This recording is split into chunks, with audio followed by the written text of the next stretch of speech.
ஆண்டவரும் இரட்சகருமாகிய இயேசு கிறிஸ்துவின் இனிய நாமத்தில் உங்கள் யாவருக்கும் அன்பின் வாழ்த்துக்களை தெரிவித்துக் கொள்கிறேன். அருமையான தேவப்பிள்ளைகளே, புதிய நாள், புதிய நம்பிக்கை, new day, new hope daily devotion மூலமாய் இந்த நாளைக்கு கூட சந்திப்பதில் நான் மிகுந்த மகிழ்ச்சி அடைகிறேன். அல்லேலூயா. ஆண்டவருடைய பெரிதான கிருபையினால் அநேகருக்கு இந்த ஒவ்வொரு நாளும் இந்த டெய்லி டிவோஷன் ஆசீர்வாதமாக இருக்கிறது.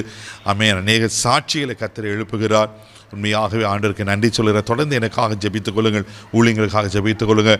ஒவ்வொரு நாளும் கர்த்தர் வார்த்தையினால் அனுப்பி அந்த நாளுக்கு மன்னாவனை கொடுக்கணும். ஆமேன். இன்றைக்கு கூட கர்த்தர் நமக்கு கொடுக்கிற வார்த்தை என்ன? ஆபகுக்கு எழுதின தீர்க்க தரிசன புஸ்தகம் 3ஆம் அதிகாரம் 18வது வசனத்தை கூட வாசிக்க கேட்போம். நான் கர்த்தருக்குள் மகிழ்ச்சியாயிருப்பேன், என் ரட்சிப்பின் தேவனுக்குள் களி கூறுவேன். ஆமென். ஆமென். இந்த நாள் உங்களுக்கு ஒரு மகிழ்ச்சியான நாள். தேவ மனுஷனா உங்களை நான் பிளஸ் பண்ணுறேன். வேலை நாட்களில் வாரத்தினுடைய முதல் ஒரு நாள் தேவப்பிள்ளையில் நிறைய கமிட்மெண்ட்ஸ், நிறைய பொறுப்புகள், பல காரியங்கள் இருக்கலாம். பயப்படாதீங்க. இந்த நாள் நீங்களும் அதை அறிக்கை செய்க. மகிழ்ச்சினா நான் கர்த்தருக்குள் மகிழ்ச்சியாக இருப்பேன், என் ரட்சிப்பின் தேவனுக்குள் களி கூறுவேன். ஆண்டவருக்குள்ளே நீங்கள் களி கூறுதலாக இருக்கணும், சந்தோஷமாக இருக்கணும். சுற்றி நிறைய பாடுகள் உபத்திரம் இருக்கிறதா சார், அதை பற்றி மைண்ட் பண்ணாதீங்க. நீங்கள் கர்த்தருக்குள்ளே சந்தோஷமாக இருங்க தேவப்பிள்ளையில். அதனால தான் நெகேமியா 8:10 வாசிப்போம், கர்த்தருக்குள் மகிழ்ச்சியாக இருப்பது அவங்க பலன். நீங்கள் கர்த்தருக்குள்ளே மகிழ்ச்சியாக மாற்றுறதுங்க, அதுவே உங்களுக்கு ஒரு பலனாக இருந்து கர்த்தர் எல்லா காரியங்களையும் செய்து முடிக்க உங்களுக்கு கிருபை பாராட்டுவார். ஆமென். இது எப்படிப்பட்ட சூழ்நிலை சொல்கிறாருன்னா, அதே ஆபகுக்கு 3:17 வாசிங்களேன், ரொம்ப அழகாக சொல்லப்பட்டிருக்கோம். வாசிக்க கேட்போம். அத்திமரம் துளிர் விடாமல் போனாலும், திராட்சை செடிகளில் பழம் உண்டாகாமற் போனாலும், ஒலிவ மரத்தின் பலன் அற்று போனாலும், வயல்களில் தானியம் விளைவியாமற் போனாலும், கிடையிலே ஆட்டு மந்தைகள் முதலற்றவை போனாலும், தொழுவத்திலே மாடுகள் இல்லாமற் போனாலும், இதெல்லாம் சொல்லிட்டு என்ன சொல்றேன்னா, கர்த்தர்கள் மகிழ்ச்சியாக இருப்பேன். எப்படிங்க சாத்தியம் இது? பாருங்க, அத்திமரம் துளிர் விடாமற் போனாலும், 2வது திராட்சை செடியில் பழம் உண்டாக போனாலும், 3வது ஒலிவ மரத்தினுடைய பலன் அற்று போனாலும், 4வது வயல்களில் தானியம் விளையாமற் போனாலும், 5வது கிடையில் ஆட்டு மந்தைகள் முதலற்று போனாலும், 6வது தொழுவத்தில் மாடுகள் இல்லாமல் எது இருக்குதோ இல்லையா அப்படின்னா அந்த ஹோல் லைஃப் அதில் வந்துடுச்சுங்க. நம்ம வாழ்நாள் முழுமே அடங்கிடுச்சது. இதெல்லாம் இல்லைனாலும் நான் வாழுவேன், நான் சந்தோஷமாக இருப்பேன். எத்தனை பெரிய பாக்கி! இதை சொல்கிறதுக்கு ஒரு தைரியம் வேணும் இல்லையா?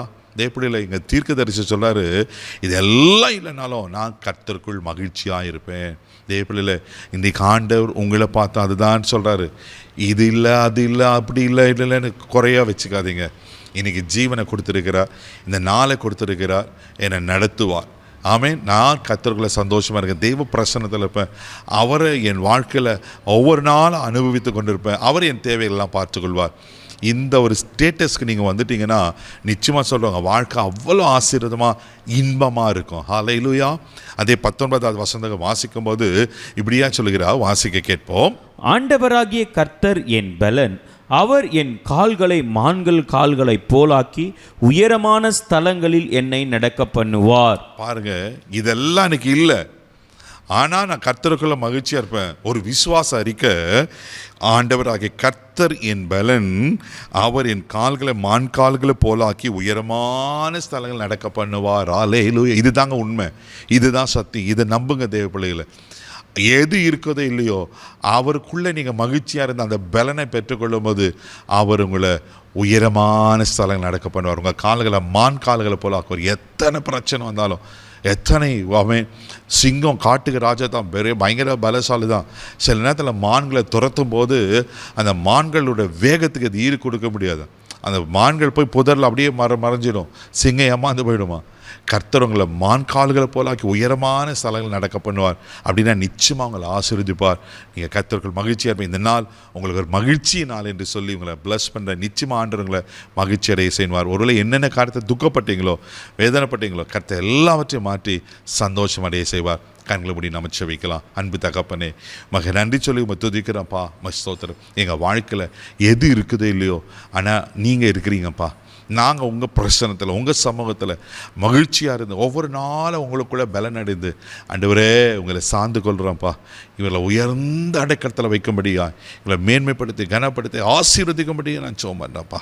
இவங்களை ஆண்டவரே குறைவுகள் நிறைவாய் மாறட்டும்.